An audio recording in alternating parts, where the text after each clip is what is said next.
Welcome.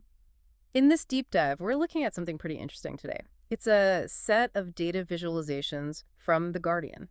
Right. They've tried to map out what Donald Trump's first 100 days might look like in a potential second term. Exactly. Using data projections, we've got charts on things like executive orders, judge appointments, even rallies and fundraising. So the idea is to get a data-driven glimpse, not just speculation. Yeah, cut through some of the noise. What could those first maybe 3 months actually involve based on these projections? What are the key indicators they're tracking? It seems they've focused on, well, you mentioned some already, executive actions, the judiciary. Okay, yeah. So four main buckets seem to be: one, the pace of executive orders, like compared to his first term. Two, judicial appointments, the potential number and maybe what that signals. Right. Three, the rallies, frequency, locations, that sort of thing. And four, fundraising activity. How much? How quickly? It's a good mix of policy levers and political activity. So starting with those executive orders, what do the projections suggest? More, less, same pace. Well, interestingly, the visualizations seem to point towards a potentially faster pace. More executive orders projected in those first 100 days than we saw back in 2017. Okay. So that could indicate maybe an intent to use executive action pretty assertively right out of the gate. That seems to be the implication from the data visualization, yeah. A quick start on policy changes using that power. Which makes sense if you want to signal direction quickly, perhaps avoid getting bogged down in Congress early on.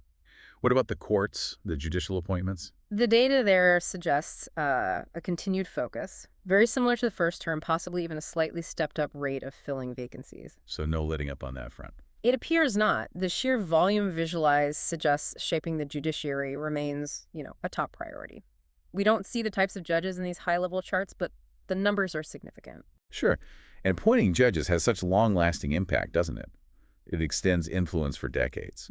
Okay, what about the rallies? Always a big part of his strategy. Definitely. And the data visualization suggests that continues. High frequency and the locations seem concentrated in, well, key swing states or maybe areas with strong existing support. So focusing resources and attention where it matters electorally, potentially.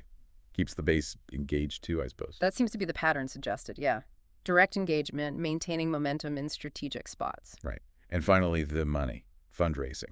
The charts there point to pretty significant financial activity, like right from the start. The big numbers. The scale visualized suggests a very well-funded operation ready to go, supporting administration goals, maybe future campaigns, that kind of thing. Okay. So if we pull back and look at these four areas together, based on the projections, you've got potentially a rapid start with executive orders, a steady, maybe even increased push on judges, lots of rallies in key places, and a strong financial backing. Exactly. So based purely on the Guardian's data visualizations, and we have to stress it's based on their reporting and projections, it paints a picture of a potential second term kicking off with assertive executive moves, a continued drive to shape the courts, and a real focus on keeping the base energized, all backed by serious money. It does frame things clearly, even if it's just a projection for those initial 100 days. Right. It's a snapshot based on data points. Which actually brings up a really interesting final thought, maybe for you listening. If these are the potential trends for the first 100 days, what data points, what indicators should we perhaps be watching those closely beyond that initial period, to get a deeper sense of the longer-term direction or priorities of a potential second term? It's something to think about.